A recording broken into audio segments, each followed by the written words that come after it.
Hi friends, welcome back to my channel. ప్రతిరోజు కార్తీక దీపం serial టీవీలో కన్నా ముందుగా చూడడానికి వెంటనే మా ఛానల్ని సబ్స్క్రైబ్ చేసుకొని పక్కనే ఉన్న గంట సింబల్లో ఆల్ పైన క్లిక్ చేయండి. అప్పుడే నేను పోస్ట్ చేసే వీడియోస్ మీరు మిస్ కాకుండా నోటిఫికేషన్ ద్వారా చూడగలరు. ఇక సీరియల్లోకి వెళ్తే కార్తీక దీపం సీరియల్లో జ్యోత్స్న బండారాన్ని బయట పెట్టడంతో జ్యోత్స్న గురించి అసలు నిజ స్వరూపం తెలిసి పా శివనారాయణ దగ్గర తాను చేసిన పాపాన్ని చెప్పుకొని కుమిలిపోతుంది పారిజాతం. మరి అసలు ఏం జరిగింది? అసలు నిజం ఎలా తెలిసింది? అసలు పారిజాతంకి అసలు నిజం ఎలా తెలిసింది? జ్యోత్స్న బండారం ఎలా తెలిసింది? మరి ఇప్పటికైనా పారిజాతంలో మార్పు వస్తుందా? అసలు మరి పారిజాతం ఏం చేయబోతుంది? శివనారాయణ అసలు నిజం తెలిసిన తర్వాత జ్యోత్స్నకి ఎలా బుద్ధి చెప్పబోతున్నాడు అనేది తెలియాలంటే ఈ వీడియోని చివరి వరకు స్కిప్ చేయకుండా చూడండి. అప్పుడే మీకు క్లియర్‌గా అర్థమవుతుంది. అలాగే ఈ వీడియోని ఇప్పటివరకు లైక్ చేయని వాళ్ళు ఇప్పుడే లైక్ చేసేయండి. ఇక సీరియల్‌లోకి వెళ్తే కార్తీక దీపం సీరియల్‌లో అసలు తన కూతుర్ని, అలాగే తన కూతురు కోడల్ని పోలీస్ స్టేషన్ వరకు తీసుకువచ్చిన జ్యోత్స్న మీద కోపంతో రగిలిపోతూ ఉంటాడు శివనారాయణ. అలాగే శివనారాయణ పోలీసులకి వార్నింగ్ ఇచ్చి, అలాగే జ్యోత్స్నకి అందరి ముందు బుద్ధి చెప్పి తన కూతురు ఏ తప్పు చేయలేదని, తన కూతురు కోడలు కూడా ఏ తప్పు చేయలేదని, ఇది మా ఫ్యామిలీ ఇష్యూ అని మేం చూసుకుంటామని చెప్పేసి పోలీస్ స్టేషన్ నుంచి వాళ్ళనైతే బయటికి తీసుకువస్తాడు. బయటికి వచ్చిన తర్వాత జ్యోత్స్న చెంప చెల్లుమనిపిస్తాడు శివనారాయణ. నీకసలు మతుందా? మతుండే ఏం చేస్తున్నావో అర్థమవుతుందా? నేను పోలీసులకి కంప్లైంట్ ఇవ్వొద్దు, సుమిత్ర ఎక్కడికి వెళ్ళినా వస్తుంది అని చెప్పిన తర్వాత కూడా వీళ్ళే కిడ్నాప్ చేశారని అసలు నీకు ఎంత ధైర్యం ఉంటే కంప్లైంట్ ఇస్తావు అంటూ శివనారాయణ అయితే బాగా బుద్ధి చెప్తాడు. ఆ తర్వాత నీ సంగతి ఇప్పుడు కాదు, ఇంటికి వెళ్ళిన తర్వాత చెప్తాను అనగానే, తాత నువ్వేం మాట్లాడుతున్నావో నీకు అర్థమవుతుందా? అసలు మమ్మీ మీద బెంగ పెట్టుకొని నువ్వు మంచాన పడ్డావనే కదా నేను మమ్మీ కోసం అంతగా వెతుకుతున్నాను. అసలు నువ్వు ఎలా నన్ను ఇలా అనగలుగుతున్నావు తాత? అసలు నువ్వు మతుండే మాట్లాడుతున్నావా అంటూ అనగానే, నోర్మి అంటూ జ్యోత్స్న చెంప చెల్లుమనిపిస్తాడు శివనారాయణ.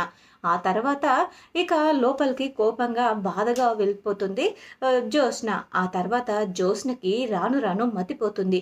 అసలు ఏం చేస్తుందో అర్థం కాకుండా పోతుంది అంటూ అనుకుంటూ ఇక తర్వాత అసలు ఎక్కడికెళ్ళింది సుమిత్ర? అసలు సుమిత్ర ఇక్కడుందని అసలు జ్యోత్స్న ఎందుకు అనుకుంది అంటూ అనుకుంటూ ఆలోచిస్తూ ఇంటికైతే వెళ్తూ ఉంటారు. ఆ తర్వాత జ్యోత్స్న కంప్లైంట్ ఇచ్చిందని, దీపని అరెస్ట్ చేయించిందని తెలిసిన తర్వాత ఒక్కసారిగా అసలు దాసుకి ఈ విషయాలన్నీ తెలిసి చాలా బాధపడుతూ ఉంటాడు. ఏమైంది? అసలు ఏమైంది?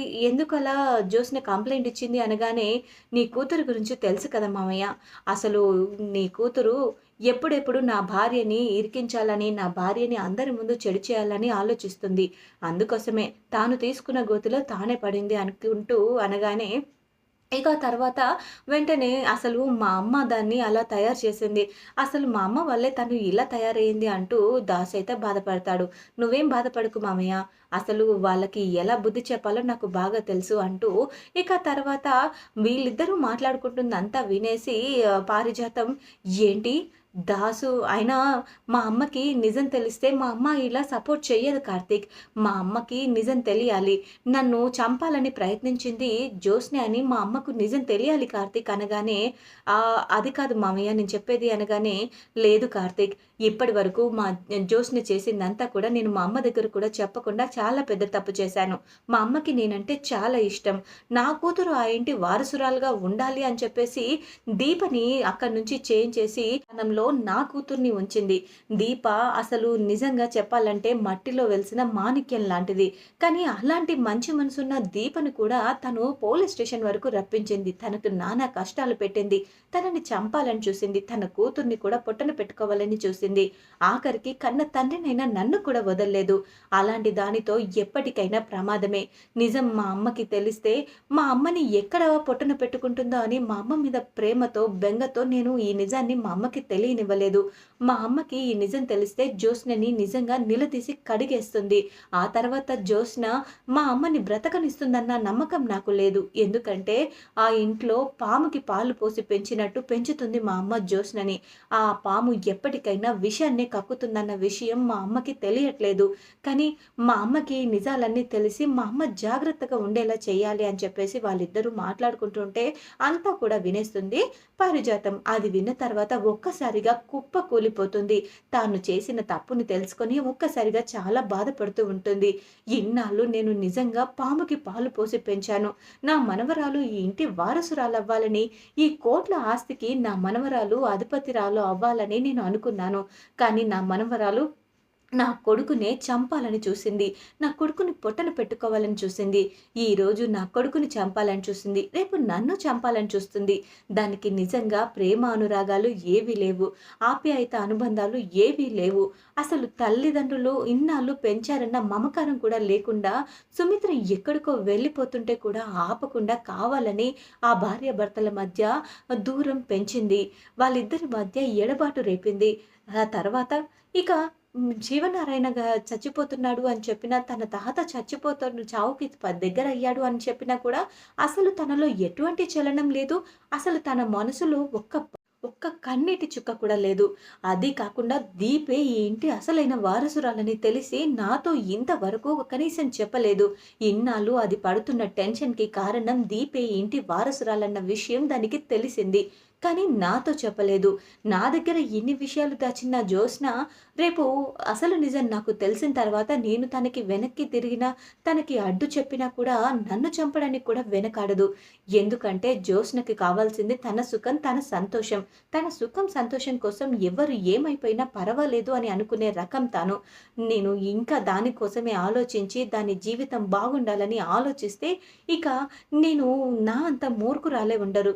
కన్న తండ్రిని చంపాలని చూసింది. సొంత తోడబుట్టిన తమ్ముడికి సహాయం చేయమంటే పగ తీర్చుకోవాలనుకుంది. అలాంటిది రేపటి నాడు నాకేమైనా అయితే చూసుకుంటుందన్న నమ్మకం నాకు లేదు. ఇలాంటి దాన్ని నేను ఈ ఇంటి వారసురాలుగా ఉండనివ్వద్దు. ఎందుకంటే దీప లాంటి మంచిదానికి నేను అన్యాయం చేశాను. నిజానికి దీప మంచిది. కానీ నేను నా మనవరాలు దీనికి ఈ ఆస్తికంతా వారసురాలు రావాలి అని కావాలని నేను ఇదంతా చేశాను. కానీ ఇంకా ఈ నిజాలన్నీ దాచిపెట్టి నేను తప్పు చేయలేను అంటూ ఇక జ్యోత్స్న దగ్గరికి వెళ్ళకుండా జ్యోత్స్నకి తనకు నిజం తెలిసిందని తెలిస్తే జ్యోత్స్న తనను చంపాలని చూస్తుందని, లేదంటే నిజం చెప్పే ప్రయత్నం ఆపేలా చేస్తుందని చెప్పేసి నేరుగా శివనారాయణ దగ్గరికి వెళ్తుంది తను పారిజాతం. ఇక పారిజాతం శివనారాయణ దగ్గరికి వెళ్ళిన తర్వాత, ఏమండి నేను మీతో ఒక ముఖ్యమైన విషయం గురించి మాట్లాడాలండి అనగానే, ఏంటి పారిజాతం అది అనగానే, ఏంటి ఈరోజు ఏదో తేడాగా ఉన్నావు, అయినా నువ్వు ఇంత స్లోగా మాట్లాడుతున్నావంటే ఏం కావాలేంటి, డబ్బు కావాలా, నగలు కావాలా, ఏం కావాలి అంటూ అనగానే, నాకు ఏ డబ్బు ఏ నగలు వద్దండి అనగానే, ఏంటి ఏంటి పారిజాతం నువ్వేనా ఈ మాటని, డబ్బులు నగలు వద్దు అంటున్నావు, అయినా సుమిత్ర ఇంటికి వచ్చేసిందన్న సంతోషం నిజంగానే ఉందా ఏంటి నీలో అనగానే, అదేంటండి అలా మాట్లాడుతున్నారు, నేనేమైనా మరమనిషినా, నాకు కూడా బంధాలు బంధుత్వాలు ఉంటాయి కదా అనగానే, నీకు బంధాలు బంధుత్వాలు ఉంటాయి కానీ నీకు మనవరాలు తప్ప, మనవరాల మీద ప్రేమ తప్ప ఇంకెవరి మీద ప్రేమ ఉండదు కదా, ఎవరెలా పోతే ఏంటి, నేను నా మనవరాలు ఉంటే చాలు అనుకుంటావు కదా అని అనగానే, ఏమండి అలా చేసే ఇన్నాళ్ళు నేను చాలా పెద్ద తప్పు చేశాను. ఇంక నేను ఏ తప్పు చేయాలనుకోవట్లేదు. నిజంగా నన్ను క్షమించండి.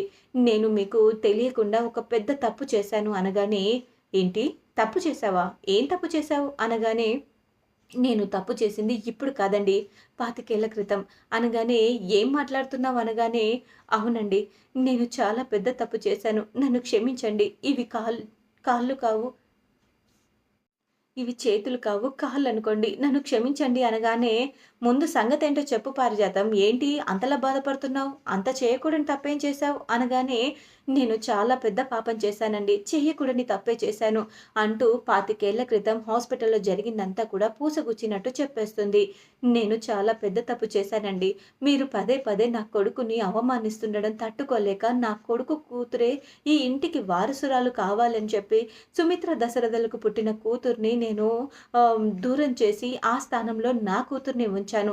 నిజానికి దాసు కూతురు చనిపోలేదు. దాసు కూతురే ఈ జ్యోత్స్న. అలాగే పారిజాతం దశరథ సుమిత్రల కూతురు ఎవరు కాదండి, దీప. దీపని నేను చంపించాలి అనుకున్నాను. అసలు ఆ విషయం గురించి తెలియక నేను చంపించాలని అనుకున్నాను. కానీ కుబేర చేతికి దొరికింది దీప. ఆ తర్వాత కుబేర దీపని కన్న కూతురులాగా కంటికి రెప్పలాగా కాపాడుకున్నాడు. ఇప్పుడే నాకు ఇప్పుడే అసలు నిజం తెలిసింది. అంతేకాదు ఈ నిజం దాసుకి కూడా తెలుసు. కానీ దాసుకి జ్యోత్స్నకి కూడా ఈ విషయం తెలుసు. జ్యోత్స్న ఈ ఇంటి వారసురాలు కాదని, దీప ఈ ఇంటి అసలైన వారసురాలని తెలుసు. అందుకే దీప అడ్డు తొలగించుకోవడానికి జ్యోత్స్న లేనిపోని పాపాలన్నీ చేసింది. అలాగే తను చేసిన పెద్ద పాపం ఏంటో తెలుసా? నా కొడుకుని కూడా చంపాలని చూసింది. నేనేమో దాన్ని ఈ ఇంటికి వారసురాలిని చేయాలని చూస్తే, అదేమో నా కొడుకునే చంపాలని చూసింది. నా కొడుకునే చంపాలని చూసింది. రేపటి నాడు మనల్ని చంపాలని చూస్తుంది. ఆస్తి కోసం తను ఎంతకైనా తెగిస్తుంది. తనకి బంధాలు, బాంధుత్వాలు ఏవి తెలీదండి. నన్ను క్షమించండి అంటూ అనగానే, ఏంటి పారిజాతం నువ్వు చెప్పేది అనగానే పారిజాతం చెంప చెల్లుమనిపిస్తాడు. ఇక పారిజాతం నన్ను కొట్టినా, తిట్టినా పర్వాలేదండి. కానీ దీపకు అన్యాయం జరగకూడదు. ఈ ఇంటికి అన్యాయం జరగకూడదు. ఇన్నాళ్ళు నేను చేసిన తప్పుని నేను ఇప్పుడు సరిదిద్దుకోవాలనుకుంటున్నాను అని చెప్పేసి కాళ్ళ మీద పడి క్షమాపణ. ఇక ఆ తర్వాత వెంటనే జ్యోత్స్న అంటూ గట్టిగా పిలిచి అరిచేస్తాడు శివనారాయణ. ఏంటి తాత ఇంత కోపంగా మాట్లాడుతున్నాడు? మళ్ళీ ఏం జరిగింది? అంటూ అనగానే ఇక జ్యోత్స్న చెంప చెల్లుమనిపిస్తాడు శివనారాయణ. ఇక దాంతో ఏంటి నన్నెందుకు కొడుతున్నావు తాత? ఏమైంది నీకు? అనగానే నోర్ముయ్ ఎవరు నీకు తాత? అంటూ ఇక గట్టిగా చెప్పేసేసరికి ఇక ఏంటి పారిజాతం వైపు చూస్తుంది ఏమీ తెలియనట్టుగా. ఇక పారిజాతం కూడా జ్యోత్స్న వైపు కోపంగా చూస్తుండడం చూసి ఏంటి నేను నీకు తాతనా? అసలు నువ్వు నాకు నేను అసలు నీకు నాకు మధ్య బంధం ఉందనేది నీకసలు అర్థమవుతుందా? వీళ్ళు నీకు కన్న తల్లిదండ్రులు కాకపోవచ్చు. కానీ నిన్ను పెంచారు కదా! ఆ మాత్రం విశ్వాసం లేదా నీకు? అసలు తిన్నింటి వాసాలు లెక్క పెడతావా? అంటూ జ్యోత్స్న చెంప చెల్లుమనిపించి బయటకి గెంటేయాలని చూస్తాడు శివనారాయణ. అసలు శివనారాయణ ఎందుకిలా చేస్తున్నాడో అర్థం కాక చాలా బా టెన్షన్‌లో, అయోమయంలో ఉండిపోతుంది. ఇక పారిజాతం కోపంగా చూడడం జ్యోత్స్న వైపు, అలాగే శివనారాయణేమో ఇలా చూస్తుండడం. అంతలోనే దాసు కూడా వస్తాడు. నాకంతా అర్థమైపోయింది. దాసు ఖచ్చితంగా అన్ని విషయాలు చెప్పేసుంటాడు. అందుకనే తాత ఇంతగా మాట్లాడుతున్నాడు అనగానే, ఏమైంది నాన్న? మేము సొంత తల్లిదండ్రులం కాదు అంటావేంటి? అనగానే, అవును, అవును దశరథ.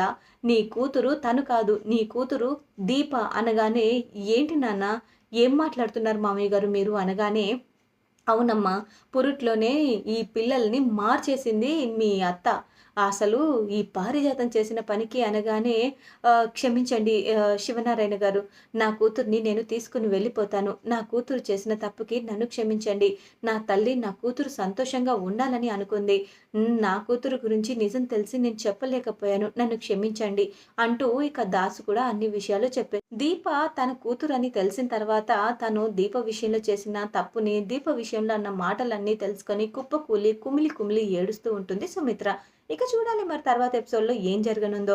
మరి దీప ఆ ఇంటి వారసురాలు అని తెలిసిన తర్వాత జ్యోత్స్న ఎలాంటి నిర్ణయం తీసుకోబోతుంది? మరి వాళ్ళిద్దరిని, ఆ కుటుంబాన్ని నాశనం చేయడానికి ఎలాంటి ప్లాన్ వేయబోతుంది అనేది తెలియాలంటే తర్వాత ఎపిసోడ్ వరకు వేచి చూడాల్సిందే.